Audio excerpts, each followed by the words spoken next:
So friends, let's see today's delicious Goan Kismur recipe. So here I've taken some prawns. I'm just showing you a few of them, but I'm going to be using around 150 grams of these dried up prawns. It is enough for 4 people. Now take off the head. It comes off very easily, and the tail. And you can see these claw-like things which have dried up. Take out that also. And take out any black part or any dirt that you see.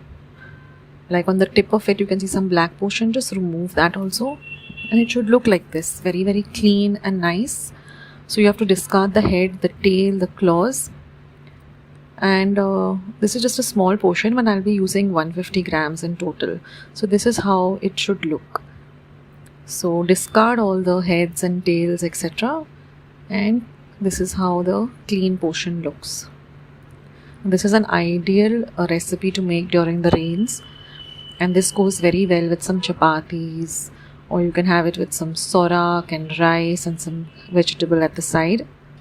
So in this way I cleaned all the dried prawns and kept it aside. So now I'm just going to add some water, and we're going to soak it in water for 15 minutes. After 15 minutes, just rinse out all the water, put it into a colander and wash it really clean. So I've drained out all the water, and this is how it will look, all the prawns. Okay, so now we can start with our recipe. Now I've also taken 6 large cloves of garlic, and I've crushed them in my mortar and pestle roughly. So now I've heated about 1 tablespoon of oil, and I'm going to add 1 green chilli which I've cut fine. Now fry the green chilli really well. Then I'm going to add this crushed up garlic or lasoon, and fry the lasoon also very well.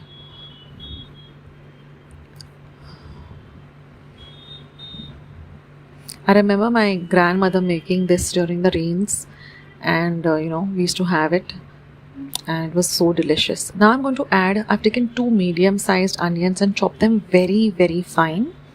So add that. And you're going to fry the onions really well till they become translucent. The longer you fry your bagar, the longer is the shelf life of any dish.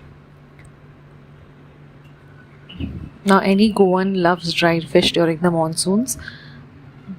I've also uploaded recently a recipe on... Okay, now I'm going to add some sola or kokum, so about 5 small pieces. I've added a recipe of dry bombil instant pickle. Now I'm going to add half a teaspoon of haldi powder or turmeric and 1 teaspoon of red chilli powder. Now mix all of this really well. Fry everything nicely.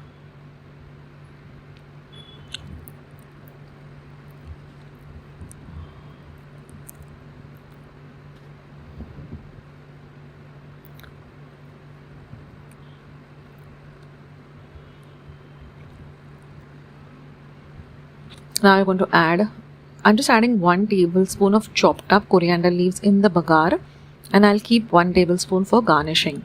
I like the flavor of this fried coriander leaves in the bagar. It really elevates the taste of the dish. So now mix everything well. Now I'm just going to add some salt to taste. First, always add less salt. Never add lots of salt first, because then it becomes very salty and no one will want to eat it. So always when you're cooking, add little salt, and then after that you can add more salt later. Now I'm going to add these dried up prawns which we soaked in water and drained all the water off.